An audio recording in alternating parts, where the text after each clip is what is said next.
नमस्कार और सप्रम जय भीम साथियों, मैं हूँ श्याम शिरसाट। मैं आप सभी का सोशल इंजीनियर नेटवर्क की तरफ से आप सभी का स्वागत करता हूँ।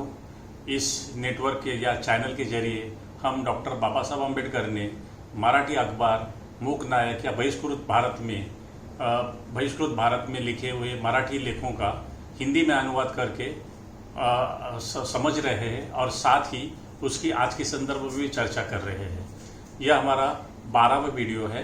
पिछले कई वीडियो में हमने देखा है कि जो बाबा साहब अम्बेडकर थे तो उन्होंने बहिष्कृतों के लिए जो आंदोलन खड़ा किया, तो वो आंदोलन के साथ ही वो कांग्रेस के आंदोलन की भी, स्वराज्य के आंदोलन की भी चर्चा कर रहे थे और बहिष्कृतों के लिए अंग्रेजों से कुछ डिमांड भी कर रहे थे। तो जिस तरह अभी हमने पिछले आर्टिकल देखे थे कि जैसा एक आर्टिकल था इम्पोर्टेंट, ब्राह्मण मुसलमान हो गए, तो उस आर्टिकल में हमने देखा कि किस तरह स्वराज्य की प्राप्ति के लिए कांग्रेस के वरिष्ठ हिंदू यानी ब्राह्मणों ने मुसलमानों के साथ, धर्म के विरुद्ध मुसलमानों के साथ सहभोजन किया। तो बाबा साहब उससे नाराज नहीं है, लेकिन वो सवाल पूछते हैं कि मुसलमानों के साथ सहभोजन करने वाले अपने ही धर्म के बहिष्कृतों के साथ सहभोजन छोड़िए, लेकिन उन्हें मानवता के अधिकार भी क्यों नहीं देना चाहते। दूसरा एक आर्टिकल हमने देखा कि यह स्वराज्य नहीं, हमारे ऊपर राज्य। इस आर्टिकल में बाबा साहब ने दिखाया है कि हिंदुस्तान की जनता की गरीबी के लिए कांग्रेस ने जो स्वदेशी का नारा छेड़ा था, तो उसके पीछे कांग्रेस देश की जनता की गरीबी दूर नहीं होगी, लेकिन देश के उद्योगपति यानी पूंजीपतियों का जरूर फायदा होगा। साथ ही इस आर्टिकल में बाबा साहब ये भी बताते हैं कि अगर देश के जनता का असंतोष दूर करना है तो उन्हें नागरिकत्व के अधिकार मिलने चाहिए। और साथ ही ये सवाल भी पूछते हैं कि देश के लोगों की, जो वरिष्ठ हिंदू यानी ब्राह्मणों को देश के जनता की गरीबी और उदासी के लिए स्वराज्य चाहती है, उन्होंने बहिष्कृतों की उदासी और उनकी गरीबी के लिए क्या किया, यह तगड़ा सवाल भी बाबा साहब पूछते हैं। दूसरा एक आर्टिकल था कि जिसमें क्या भैंसा दूध देगा, यह आर्टिकल में कांग्रेस के जो लोकमान्य तिलक जैसे वरिष्ठ नेता थे, वो महिलाओं और अस्पृश्यों के शिक्षा के किस तरह खिलाफ थे, यह हमने देखा था। उसके बाद इनका ब्राह्मण वर्ग होगा खास, इस आर्टिकल में भी हमने देखा कि लोकमान्य तिलक या दादा साहब कापड़े जैसे नेता जो इंग्लैंड में जाकर ब्रिटिश सांसद या ब्रिटिश जनता को हिंदुस्तान की स्वराज्य के लिए उनका समर्थन चाहते थे, लेकिन साथ ही जो बहिष्कृत वर्ग थे उनकी स्थिति धार्मिक न बताकर, आर्थिक बताकर उनको गुमराह कर रहे थे। और साथ ही वो ये दूर करने के लिए झूठ मूठ का किस तरह उन्होंने बहिष्कृतों के प्रति प्यार जताया था, तो ये भी हमने देखा। और अभी जो आर्टिकल है ये सबसे इम्पोर्टेंट आर्टिकल है। अभी बाबा साहब कांग्रेस के आंदोलन की चर्चा कर रहे हैं और साथ में बहिष्कृतों के संवैधानिक अधिकारों के लिए भी लड़ रहे हैं। तो ये आर्टिकल अभी इम्पोर्टेंट है कि इस आर्टिकल का नाम है स्वराज्य में हमारी हिस्सेदारी, उसके प्रमाण और वो स्वराज्य हिस्सेदारी मिलने की पद्धति। ये आर्टिकल अभी जो है कि बाबा साहब सिर्फ अभी संविधान की बात नहीं करते। संविधान में अगर स्वराज्य मिलेगा तो स्वराज्य के साथ जो संविधान होगा तो उसमें बहिष्कृतों की किस तरह हिस्सेदारी होनी चाहिए और उसका प्रमाण क्या होना चाहिए, यह अभी इस आर्टिकल में चर्चा कर रहे हैं। तो साथियों, यह आर्टिकल बहुत ही इम्पोर्टेंट है और उसे आपको सभी को ध्यान से सुनना होगा। तो यह जो लेख है ये 27 मार्च बाबा साहब ने 1920 में अपने अग्रलेख में लिखा, अग्रलेख यानी एडिटोरियल में लिखा है। तो बाबा साहब लिखते हैं कि हिंदुस्तान में भविष्य में यानी आगे आने वाले सरकार जो होगी, सरकार वो एक सत्तात्मक यानी ऑटोक्रेट नहीं होगी या प्रजासत्ताक भी नहीं होगी। प्रजासत्ताक यानी रिपब्लिक नहीं होगी, बल्कि प्रजा प्रतिनिधि वाले होंगे। प्रजा प्रतिनिधि यानी पीपल्स रिप्रेजेंटेटिव। इस स्वराज्य को सुराज्य में बदलने के लिए मतदान के अधिकारों का विस्तार करना होगा और हर जाति के प्रतिनिधि का चुनाव होना कितना आवश्यक है, इस बारे में चर्चा हमने पिछले कई लेखों में की है। लेकिन हमारे कितने प्रतिनिधि चुने जाएंगे और उन्हें चुनने के लिए कौन सी पद्धति अपनाई जाएगी, यह निश्चित होने बगैर हम प्रतिनिधि पद्धति से यानी पीपल्स रिप्रेजेंटेटिव में इसके बारे में हम बात नहीं करेंगे, ऐसा बाबा साहब कह रहे हैं। तो इसलिए भविष्य में अगर बाबा साहब कहते हैं कि स्वराज्य हमें मिलेगा तो उसमें बहिष्कृतों के प्रतिनिधि कितने होने चाहिए और उनके चुनाव की पद्धति क्या होगी, इस पर हम चर्चा करेंगे, ऐसा बाबा साहब कह रहे हैं। सबसे पहले जातियों में प्रतिनिधित्व का बंटवारा सही प्रमाण में हो या सही प्रमाण में किस तरह होगा, यह हम देखेंगे। जाति के आधारों पर प्रतिनिधि चुनने का कारण, अभी बाबा साहब जाति के आधारों पर प्रतिनिधित्व की मांग कर रहे हैं। अभी वो क्यों मांग रहे हैं कि जाति के आधारों पर प्रतिनिधि, तो उसका कारण है कि मतदाता, जो कोई भी भारत के मतदाता है, वो अपने प्रतिनिधि का चुनाव उम्मीदवार की योग्यता को खास ध्यान में न रखते हुए उसकी जाति के आधार पर वोट देकर करते हैं। हिंदू धर्म में कुछ जातियों को श्रेष्ठ और पवित्र माना जाता है, तो कुछ जातियों को हीन और अपवित्र ठहराया जाता है। स्वाभिमानहीन निचली जातियां उच्च जातियों को पूजनीय मानती है और शील रहित उच्च जातियां उन्हें विनम्रता से श्रेष्ठ मानने वाले कनिष्ठ जातियों को हीन मानती है। इस भावना से प्रेरित जनता, तो जनता कैसे बाबा साहब ने बताया कि ये उच्च नीच की भावना से प्रेरित जनता के अगर हम सिर्फ विभाग या स्थल अनुरूप निर्वाचन क्षेत्र बनाए, अभी विभाग या स्थल अनुरूप निर्वाचन क्षेत्र यानी जैसे अभी है कि मुंबई में हम देखेंगे कि मुंबई नॉर्थ, मुंबई सेंट्रल, तो यानी ये कॉन्स्टिट्यूएंसी बेस्ड निर्वाचन क्षेत्र है। तो बाबा साहब ऐसे कह रहे हैं कि इस देश में लोग जाति प्रथा से या उच्च नीच की भावना से प्रेरित है, तो अगर इस जनता में हम स्थल या विभाग अनुरूप निर्वाचन क्षेत्र बनाए और उस चुनाव क्षेत्र में अगर गैर ब्राह्मण या बहिष्कृत उम्मीदवार हिस्सा ले रहे हैं तो क्या होगा? क्या उच्च जाति के मतदाता कनिष्ठ जाति के उम्मीदवार को अपना वोट देकर अपने से उच्च स्थान पर प्रतिनिधि के रूप में स्वीकार करेंगे? यह उदारता वो कभी नहीं दिखाएंगे।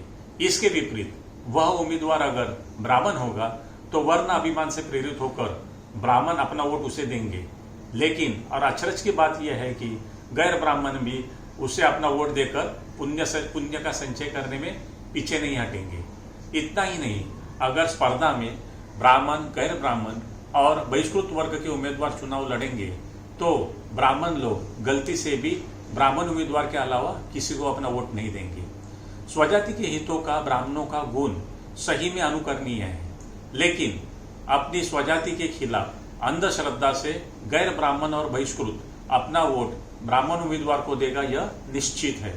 ब्राह्मण लोगों की भक्ति बाकी जातियों पर नहीं मगर गैर ब्राह्मणों और बहिष्कृतों की भक्ति ब्राह्मणों पर कितनी है यह सब जानते हैं। तो इस संगठन के कारण ब्राह्मण उम्मीदवार सिर्फ स्वजाति के उम्मीदवारों को, मतदाताओं को नहीं बल्कि बाकी जातियों के वोट से भी गैर ब्राह्मण उम्मीदवार को हराकर जीतना संभव है। इसलिए होने वाले काउंसिल का चुनाव एक वर्णीय होगा, यह कुछ विद्वानों ने भविष्यवाणी जाहिर की है। जिस तरह नशीले पदार्थों का सेवन करने वालों के लिए हानिकारक होता है, उसी तरह गैर ब्राह्मणों और बहिष्कृतों की ब्राह्मणों पर भक्ति उनके लिए विनाशक होगी। श्रद्धा भी मदिरा की तरह त्याज्य है। यानी बाबा साहब कहते हैं कि faith is equally prohibited like wine. मदिरापान से जिस तरह व्यक्ति का नुकसान होता है, उसी तरह स्वजाति को छोड़कर ब्राह्मणों को वोट देने की प्रवृत्ति भी उनके लिए हानिकारक है। इस हानिकारक प्रवृत्ति से उन्हें बचाने के लिए जाति पर आधारित प्रतिनिधि का चुनाव होना आवश्यक है। बहुत से बुद्धिमान लोगों ने इस तथ्य को मानकर तथ्य को मानकर जाति के आधार पर प्रतिनिधि को सही ठहराया है, लेकिन जाति के आधारों पर प्रतिनिधि का प्रमाण या अनुपात क्या होगा यह तय करने की नीति अनुदार नहीं लेकिन मूर्खतापूर्ण है। अभी बाबा साहब ने अभी तक इस आर्टिकल में क्या देखा कि जाति के आधार पर प्रतिनिधित्व की क्यों आवश्यकता है, ये उन्होंने बताया। अभी इसमें आ रहे कि उन जाति के आधारों पर अगर प्रतिनिधित्व चुनने हैं तो वो किस तरह चुने जाएंगे और उनका प्रमाण यानी परसेंटेज क्या होगा। तो उसके लिए जो कमेटी बिठाई थी, तो वो कमेटी, बाबा साहब कमेटी के बारे में कहते हैं कि वो अनुदार यानी गलत या सही नहीं, लेकिन वो मूर्खतापूर्ण जरूर है। अभी आपसे बाबा साहब क्यों कह रहे हैं? क्योंकि हर जाति का प्रतिनिधि यानी प्रतिनिधि प्रमाण निर्धारित करने के लिए पिछले समय ब्रिटिश शासन ने एक कमेटी का गठन किया था। इस कमेटी की रिपोर्ट को पढ़कर हमारी राय सही है यह हमें विश्वास हो रहा है। इस कमेटी ने अपने रिपोर्ट में मुसलमान, क्रिश्चियन और यूरोपियन और बहिष्कृत इत्यादि वर्गों को जाति के आधारों पर प्रतिनिधित्व देने की सिफारिश की है। बहिष्कृत लोगों को मुंबई के इलाके में एक प्रतिनिधि देने की सिफारिश की है। वरिष्ठ शासन यानी सेंट्रल गवर्नमेंट ने भी यह संख्या 1 से बढ़कर 2 की है। प्रतिनिधि संख्या में बदल जरूर हुआ है, लेकिन ना कमेटी ने एक पद की सिफारिश क्यों की या वरिष्ठ शासन ने एक पद से दो पदों की सिफारिश क्यों की है, इसका कारण जाहिर नहीं किया है। अभी बाबा साहब पूछना चाहते हैं कि ऐसा क्यों है, तो आगे बाबा साहब का कमेंट सुनिए कि कायदे काउंसिल अगर सिर्फ प्रतिनिधियों का म्यूजियम यानी संग्रहालय होता तो हर जाति से 1 या 2 लोगों को चुनाव के प्रस्ताव को हम कभी विरोध नहीं करते। जिस तरह किसी भी म्यूजियम में नमूने के तौर पर हर जाति की वस्तुओं की 1-2 की मात्रा में प्रदर्शन में रखते हैं, लेकिन बाबा साहब कहते हैं ये म्यूजियम नहीं, लेकिन कायदे काउंसिल में प्रतिनिधि लोगों को दिखाने वाली वस्तु नहीं होती है, बल्कि जिस जाति का वो प्रतिनिधित्व करते हैं उनकी स्थिति बदलने के लिए सत्ता के वो प्रतिनिधि होते हैं। यह कोई भूलना नहीं चाहिए। सत्ता में आने वाले प्रतिनिधि परिस्थितियों में सुधार करेंगे या नहीं, यह उन प्रतिनिधियों के शील और स्वभाव पर निर्भर करता है। बाबा साहब क्या कह रहे हैं कि प्रतिनिधित्व तो चुनना है, लेकिन वो प्रतिनिधि लोगों की परिस्थितियों में सुधार करेंगे या नहीं करेंगे, यह किसके ऊपर निर्भर है? उनके कैरेक्टर और एटीट्यूड यानी स्वभाव के ऊपर निर्भर है। सत्ता की प्राप्ति के बाद हम स्वतंत्र हो गए, यह आम आदमी की हमेशा धारणा होती है। स्वराज्य की मांग करने वाले पक्ष भी सत्ता में आने के बाद मनचाही सामाजिक, आर्थिक या सामाजिक सुधारों पर अमल करेंगे, यह दावा करते हैं, परंतु यह धारणा बिल्कुल बचकानी है। सत्ता में आने के बाद मनुष्य स्वतंत्र नहीं होता, अपने स्वभाव के कारण स्वतंत्र होने पर भी वह परतंत्र में होता है। अभी बाबा साहब यहाँ पे बहुत इंपॉर्टेंट बात कहते हैं कि कुछ लोग, आम लोगों की धारणा रहती है कि हम आजादी, हिंदुस्तान को आजादी मिल गई तो सब अच्छा होगा, या कांग्रेस या अभी के राजनीतिक पक्ष भी देखिए कि हम सत्ता में आने के बाद यह करेंगे वो करेंगे, ये बात करते हैं, लेकिन बाबा साहब कहते हैं कि यह कहना ये बचकानी है। क्यों? क्योंकि सत्ता किसी मनुष्य को मिलती है तो भी वो स्वतंत्र नहीं रहता। वो स्वतंत्रता उसकी किसके ऊपर डिपेंड रहती है? उसके स्वभाव पर डिपेंड रहती है। अगर उसका स्वभाव गुलामी का रहेगा तो सत्ता में आने के बाद भी वह परतंत्र में होगा। सत्ता हासिल होने पर अपने स्वभाव के अनुरूप चलने पर वो स्वतंत्र है, लेकिन सत्ता आने के बाद भी अपने स्वभाव के विरुद्ध जाने के लिए वो दुर्बल होता है। यानी बाबा साहब कहते हैं कि अगर उसका स्वतंत्रता का स्वभाव रहेगा और उसको सत्ता मिलेगी तो वो स्वतंत्र हो रहेगा, लेकिन सत्ता भी मिली लेकिन उसका स्वभाव अगर गुलामी का रहेगा तो वो कभी आजादी की मांग नहीं करेगा। तो इसलिए हासिल की गई सत्ता का किस तरह उपयोग में लाना यह उसके स्वभाव पर निर्भर होता है। ब्राह्मणी स्वभाव वाले प्रतिनिधि अगर अधिक मात्रा में कायदे काउंसिल में चुने गए तो उस वर्ग की सामाजिक और धार्मिक वर्चस्वता के कारण बाकी जातियों पर होने वाले नुकसान को रोकने के लिए क्या वह अपने अधिकारों का उपयोग करेंगे? इसके विपरीत ऑन द कॉन्ट्ररी हाथ में आई सत्ता को वह अपना वर्चस्व कायम रखने के लिए उपयोग करने का यह अनुमान ज्यादा होगा। अगर यह वर्चस्व खत्म नहीं होगा तो स्वराज्य का क्या उपयोग? क्या यह वर्चस्व कायम रहना स्वराज्य का अधपत नहीं होगा? तो बाबा साहब ये क्वेश्चन पूछते हैं, यह आज भी लागू है कि अगर स्वराज्य मिलेगा और उस लोगों के ऊपर अगर धार्मिक या राजनीतिक सामाजिक वर्चस्व अगर कायम रहेगा तो स्वराज्य का क्या मतलब है? क्या यह इसलिए पूछते हैं कि क्या यह स्वराज्य वर्चस्व कायम रहना स्वराज्य का अधपत नहीं होगा? स्वराज्य को अगर इस विपरीत परिणामों से बचाना है तो पिछड़ी जातियों की उन्नति के लिए उनके प्रतिनिधि कायदे काउंसिल में भेजना जरूरी है। तो बाबा साहब क्यों प्रतिनिधि चाहते हैं कि अगर स्वराज्य इस विपरीत परिणाम यानी जो सामाजिक और धार्मिक वर्चस्वता या अभी के हाल में हम कह सकते हैं आर्थिक वर्चस्वता, तो उससे अगर हमारी लोकशाही को बचाना है तो क्या करना चाहिए? उन्होंने बताया कि हमारे प्रतिनिधि काउंसिल काउंसिल में यानी आम लोगों के अभी उस केस में 100 साल पहले बाबा साहब कह रहे बहिष्कृतों के प्रतिनिधि भेजना जरूरी है। इसलिए जातियों के प्रतिनिधियों की चुनाव प्रक्रिया जो है वो बहुत ही महत्वपूर्ण है। अभी इस विषय में लॉर्ड मोरले के विचार मननीय है। 1909 में मुसलमानों को देने वाले प्रतिनिधियों की संख्या पर निर्णय देते समय उन्होंने कहा था, किसने? लॉर्ड मोरले ने कहा था कि मेरे अनुसार अगर जातियों पर आधारित प्रतिनिधियों के अनुपात यानी परसेंटेज में कायदे काउंसिल का निर्माण करना है तो क्या क्राइटेरिया होना चाहिए?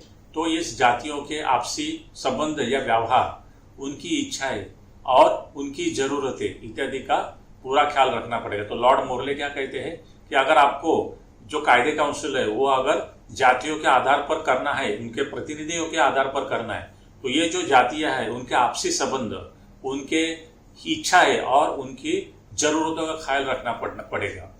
अगर और उनके प्रतिनिधि का चुनाव जाति की जनसंख्या के अनुसार होना चाहिए। मोरले और क्या कहते हैं कि उनके प्रतिनिधि का चुनाव जाति की जनसंख्या पर होना चाहिए। यह संख्या, लेकिन यह संख्या मोरले क्या कहते हैं, गणित के सिद्धांत या तर्कवाद के सिद्धांत के अनुसार ना होकर व्यापक बुद्धि और दूरदृष्टि के आधार पर तय होनी चाहिए, जिसे हम कहते हैं पॉजिटिव अफर्मेशन। तो बाबा साहब मोरले भी उस टाइम कह रहे थे कि ये जो जाति के आधार पर अगर प्रतिनिधि चुनना है तो आपको गणित यानी जो मैथमेटिकल थियरीज है या तर्क और लॉजिकल, तो ये नहीं यूज करना है। तो आपको क्या करना पड़ेगा, पॉजिटिव अफर्मेशन यानी व्यापक बुद्धि और दूरदृष्टि होनी आवश्यक है। अभी बाबा साहब कहते हैं कि मेरे अनुसार प्रतिनिधि का प्रमाण तय करते समय ऊपरी सिद्धांतों के अलावा, यानी लॉर्ड मोरले ने जो सिद्धांत बताया उसके अलावा बाबा साहब क्या कहते हैं कि वो जातियों की जनगणना और उनकी जरूरतें, इन दो मुद्दों पर प्रतिनिधियों का चुनाव होना चाहिए। तो बाबा साहब कहते हैं अगर जाति के यानी जिस जाति की जनगणना और उनकी जरूरतों पर अगर हम प्रतिनिधि चुनेंगे तो जातियों में झगड़े नहीं होंगे। अगर किसी जाति की जनसंख्या अधिक है लेकिन उनकी जरूरतें कम है तो उनकी जनसंख्या अनुसार प्रमाण होना हमारी राय में जरूरी नहीं है। लेकिन अगर जनसंख्या में कम लेकिन उनकी अधिक जरूरतें होंगी तो उन जातियों के अधिक प्रतिनिधि चुनना आवश्यक है। साधारणतः मुंबई इलाके में कुल वो आबादी 1,96,00,000 यानी ऐसा सोचते हैं कि 2 करोड़। उस वक्त मुंबई इलाके की आबादी थी 2 करोड़। इसमें बहिष्कृत लोगों की संख्या थी 16,27,980। अगर लोक संख्या का निकष केवल अपनाते हैं, क्राइटेरिया अगर जनसंख्या का क्राइटेरिया लेते हैं तो उनके प्रतिनिधि कितने होने चाहिए, 2 करोड़ में 16 लाख, तो कितने होने चाहिए 8% यानी 8% उनके प्रतिनिधि होने चाहिए। इस तरह मुंबई काउंसिल में अगर 113 प्रतिनिधियों की संख्या है तो 113 के 8% कितना होगा, 9 प्रतिनिधि होना जरूरी है। अगर जरूरत का भी ख्याल रखें, यानी बाबा साहब कह रहे हैं अब ये तो जनगणना के आधार पर है और उसका दूसरा क्राइटेरिया का जरूरत, तो जरूरत का भी ख्याल करें तो उन्हें और ज्यादा प्रतिनिधित्व मिलना जरूरी है, क्योंकि बाकी जाति की तुलना में बहिष्कृतों की जरूरतें अधिक है लेकिन वास्तविक स्थिति बिल्कुल भिन्न है। पार्लियामेंट्री कमेटी ने बहिष्कृत लोगों के लिए जरूरी प्रतिनिधित्व देने की सिफारिश की। अभी पार्लियामेंट्री कमेटी यानी ब्रिटिश पार्लियामेंट्री कमेटी, तो उन्होंने जरूर कहा है कि भाई बहिष्कृतों का आपको जरूरी प्रतिनिधित्व यानी एडिक्वेट रिप्रेजेंटेशन देना चाहिए। लेकिन एडिक्वेट यानी जरूरी यह कितना, यह निश्चित करने की जिम्मेदारी प्रांत सरकार और वरिष्ठ शासन पर सौंप दी है। जिस व्यापक दृष्टिकोण से यह सिफारिश की है वही व्यापक दृष्टिकोण अमल में लाने के लिए जनसंख्या एवं जरूरतों के हिसाब से प्रतिनिधि मिलने चाहिए। इसलिए हम आवश्यक सूचना करना चाहते हैं। अभी बाबा साहब ने कहा है कि पहले वो जाति के आधार पर प्रतिनिधित्व क्यों चाहिए इसके बारे में चर्चा की, फिर कितने उनका प्रमाण कितना होना चाहिए, तो 8% के हिसाब से बाबा साहब ने कहा कि 9 प्रतिनिधि मुंबई काउंसिल में होने चाहिए। फिर अभी वो इतने तक चुप नहीं रहते तो फिर फ्रेंचाइजी कमेटी ने 1 या 2 प्रतिनिधि चुनने की क्यों सिफारिश की, तो बाबा साहब उसकी चर्चा करते हैं कि फ्रेंचाइजी समिति के अनुसार ब्रिटिश नियंत्रित मुंबई इलाके में बहिष्कृत लोगों की संख्या 5,77,000 है। अभी बहिष्कृत फ्रेंचाइजी कमेटी ने कितनी बताई, 5,77,000। 1911 साल की जनगणना के आधार से यह आंकड़े स्पष्ट रूप से गलत है। जनसंख्या ने 1911 की जनगणना के रिपोर्ट में अछूत जाति के लोगों की संख्या है 16,27,980, जो बाबा साहब ने पहले कंसीडर की थी। इन जातियों को हम अंग्रेजी बहिष्कृत वर्ग या अंग्रेजी में डिप्रेस क्लासेस या अनटचेबल कहते हैं। यह आंकड़े कमेटी के बताए आंकड़ों से 3 गुना अधिक है। इस समिति के आंकड़ों के आधार पर ही वरिष्ठ शासन, तो बाबा साहब कहते हैं कि उन्होंने 5 लाख अगर पकड़े रहेंगे जो जनसंख्या, तो उसी के आधार पर उन्होंने 1 या 2 प्रतिनिधियों का चुनाव सुझाव दिया रहेगा। तो प्रतिनिधित्व होना आवश्यक है। बाबा साहब कह रहे हैं कि अभी साथ ही वो ये भी चर्चा कर रहे हैं कि हमारी जो आबादी थी वो आबादी के अनुसार उन्होंने बताया था कि 9 प्रतिनिधि होने चाहिए। अभी ये प्रांत काउंसिल यानी मुंबई इलाके में बारे में बताया। अभी साथ ही बाबा साहब बताते कि वरिष्ठ कायदे काउंसिल यानी सेंट्रल लेजिस्लेटिव असेंबली, वहां भी हमारा प्रतिनिधित्व होना आवश्यक है, क्योंकि जिन चीजों से हमारा निकट संबंध है, जैसे कि हिंदू व्यापार कायदा जो कि सेंट्रल लेजिस्लेटिव असेंबली के नियंत्रण में है, इन मामलों में भले सुधार नहीं लेकिन सुझाव का सुझाव देने के लिए इन 9 प्रतिनिधियों में से कम 1 प्रतिनिधि कायदे काउंसिल में चाहिए। बाबा साहब कह रहे हैं कि आप मुंबई इलाके में समझो 9 प्रतिनिधि चुन रहे थे, 9 प्रतिनिधियों में से कम से कम एक प्रतिनिधि आपको सेंट्रल लेजिस्लेटिव काउंसिल में चुनना होगा। तो अभी देखा कि अब तक बाबा साहब ने कहा कि हमने प्रतिनिधियों की संख्या के बारे में चर्चा की, अब प्रतिनिधियों के निर्वाचन के बारे में चर्चा करेंगे।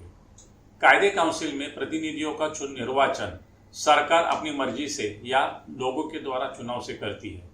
इन दोनों में लोगों के द्वारा चुनाव की पद्धति सबसे अच्छी है, यह अनुभव पर सिद्ध हो गया है। निर्वाचन के माध्यम से, अभी क्यों निर्वाचन लोगों के चुनाव की पद्धति अच्छी है? बिकॉज निर्वाचन के माध्यम से मतदाताओं में सजगता बढ़कर उन्हें राजनीति की शिक्षा मिलती है। साथ ही निर्वाचित लोक प्रतिनिधि अपने मतदाताओं के प्रति जिम्मेदार होते हैं।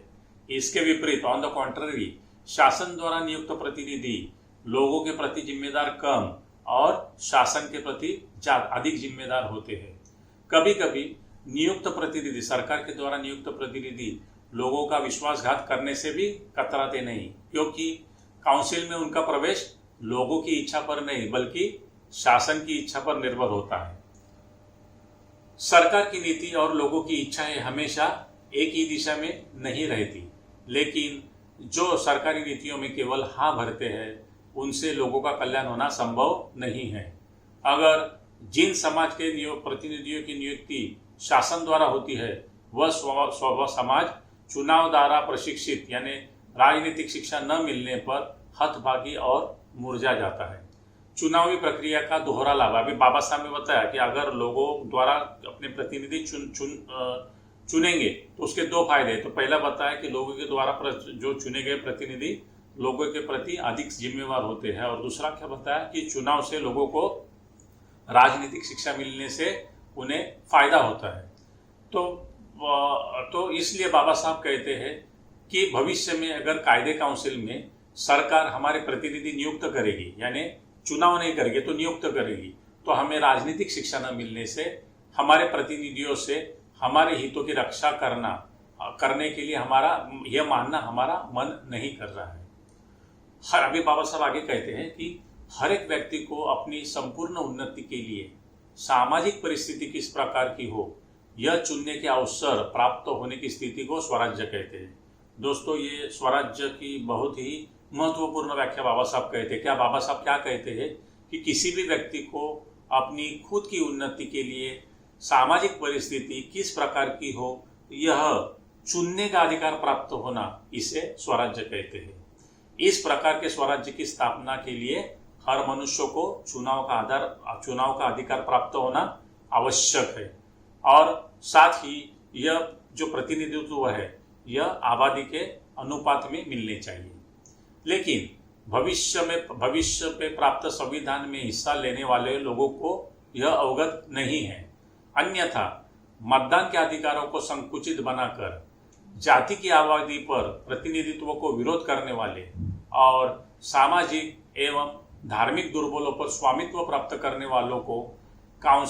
वालों ने काउंसिल में निर्वाचित करने की नीति का सुझाव नहीं दिया जाता। यानी बाबा साहब क्या कहते हैं कि जो आगे संविधान बनाने में इंटरेस्ट रखते हो तो उन्हें यह बात मालूम होनी चाहिए।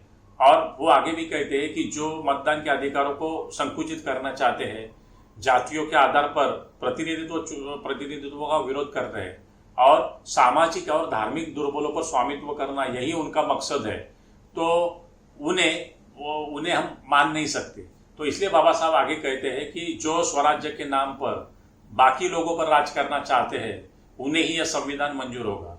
हमारी स्वराज्य की व्याख्या भले ही उन्हें मंजूर नहीं होगी, फिर भी इसे अमल में लाकर आत्मघात करने वाले नासमझ हम नहीं है। यानी बाबा साहब चेतावनी देते हैं उनको कि हमारी स्वराज्य की व्याख्या क्या है कि लोगों को जातियों के आधार पर प्रतिनिधित्व मिलना चाहिए, मतदान का अधिकार सभी को मिलना चाहिए। तो बाबा साहब ये व्याख्या लोकशाही की या स्वराज्य की व्याख्या करते हैं। तो अगर बाबा साहब कहते हैं कि लेकिन स्वार्थ से प्रेरित लोगों ने हमारे सुझाव का विरोध किया तो भी हम उन्हें दोषी नहीं ठहराएंगे। बाबा साहब मानते हैं कि उनका स्वार्थ है या हमें विरोध करने में, तो अगर हमें विरोध करते हैं तो हम उनको दोषी नहीं ठहराएंगे। लेकिन हमारे सुझाव के अनुसार स्वराज्य देने में अंग्रेजों को कोई आपत्ति नहीं होनी चाहिए। यानी बाबा साहब किसके तरफ अपेक्षा व्यक्त कर रहे हैं? अंग्रेजों की प्रति अपनी अपेक्षा व्यक्त कर रहे हैं। हमारी सूचनाएं अमल में लाकर गैर ब्राह्मणों और बहिष्कृतों पर आने वाला वरिष्ठ हिंदुओं का शासन रोकने के लिए अगर अंग्रेजी सरकार हमें मदद करती है तो अंग्रेजी शासन के संविधान तो अंग्रेजी मदद करती है तो इन वर्गों की श्रद्धा अंग्रेजों पर कायम रहेगी और इसे अंग्रेजों को ही फायदा होगा। फिर हमारे हितों वाला स्वराज्य का निर्माण अंग्रेज सरकार क्यों नहीं करती? कहीं बाबा साहब अंग्रेज सरकार को बोलते हैं कि कहीं बुद्धि और शासन अलग तो नहीं हुए हैं ना, यानी शासन करने वाले गवर्नमेंट और उसके जो दिमाग वो अलग तो नहीं हुए ना, ऐसा बाबा साहब क्वेश्चन करते हैं। तो दोस्तों ये जो आर्टिकल है यही खत्म होता है और इसके टिप्पणी यानी उसके आज के संदर्भ में हम अगले पार्ट में उसकी चर्चा करेंगे। तो यह जो आपको आर्टिकल कैसा लगा, बहुत इंपॉर्टेंट आर्टिकल है कि किस तरह बाबा साहब ने जो 1950 में स्वराज्य मिला था, संविधान बना था, तो उसकी नींव 1920 में रखी थी कि 1950 में संविधान में क्या होना चाहिए वो 1920 में बाबा साहब डिसाइड करते हैं, सोचते हैं। तो इसलिए यह लेख काफ़ी इम्पोर्टेंट है। तो दोस्तों ये आपको लेख कैसा लगा इसके बारे में आप ज़रूर अपनी राय दीजिए, प्रतिक्रिया दीजिए। साथ में ये जो लेख है, ये वीडियो ज़्यादा से ज़्यादा लोगों तक शेयर करिए और सब्सक्राइब करना ना भूलिए। तो शुक्रिया दोस्तों, थैंक यू, जय भीम एंड नमस्कार।